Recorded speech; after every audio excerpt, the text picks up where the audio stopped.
La calle es mía, cambio. Gizon txikiak agintea hartu eta gero, alderdi bakarra, falangea. Sindikatu bakarra, erregimenarena.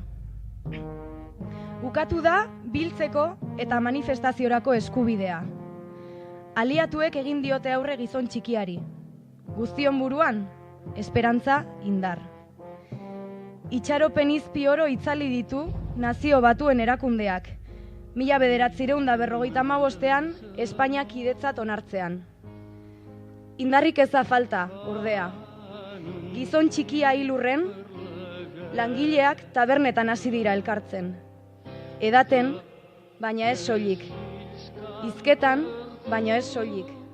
Jokoan, baina ez kartetan. Vamos a por ellos, cambio. Astean, 6 egun. 8 ordu egunean. Ordu estrak. Eta bizitzeko soldata aski ez. Soldata bakarrik balitz. Hainbat sektoretako 12 enpresa greban. Apellaniz, Forjas Alavesas, Mercedes, Cablenor, Aranzabal, Areitio. Guztiak aldi berean, gainera, legea hautsiz. Asanblada irekiak, erantzun bateratua, elkarretaratzeak, negoziazio kolektiboa, gaur arte. Sacarlos como sea, cambio. Eta atera ziren, urtarrilean, kalera. Astun ziren fabrika itxiak, etxean sartzen etzen dirua, talde aldientzat otorduak prestatu beharra. Banketxean eta eskoletan ordainketak atzeratzeko eskea. Astun zen etxeetako giroa. Azaleratu ziren beste gatazka batzuk. Lotxak, humilazioak, barne kontraesanak. Bilatu zituzten aliantzak, konplizitateak, arnasguneak eta espazio askeak. Gaur arte. Ya hemos disparado más de 2000 tiros, cambio. Eguzkiak zerua jazten du. 100 egun Franco hil zela. Horregatik ikusten dugu eguzkia, behar bada. Edo gaur dugulako 251. asanblada. Tiroak aditu dira goizean. 3. greba saiakera. 5.000 pertsona San Francisco elizan bilduta. Batzuentzat 250. Besteren batentzat lehena.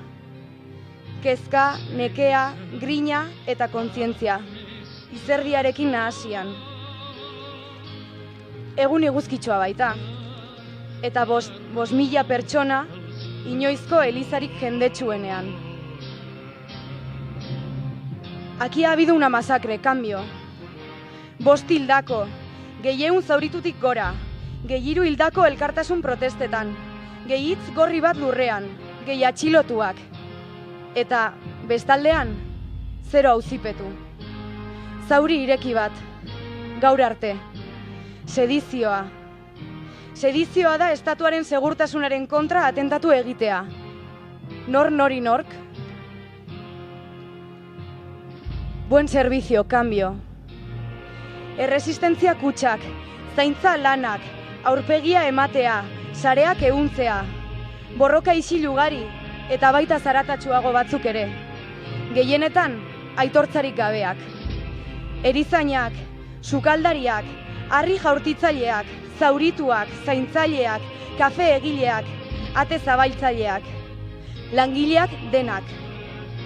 Ikasi zuten aldarrikatzen, elkar zaintzen, ahotsa altxatzen, beren buruari begiratzen, protestan ibiltzen. Legea hautsi zuten bezala, hautsi zuten norma. Aipu gehiagorik ez, ez haiena. Gure ahotsak entzun daitezela ozen, orain artean isilik egon diren ahotsak ere bai.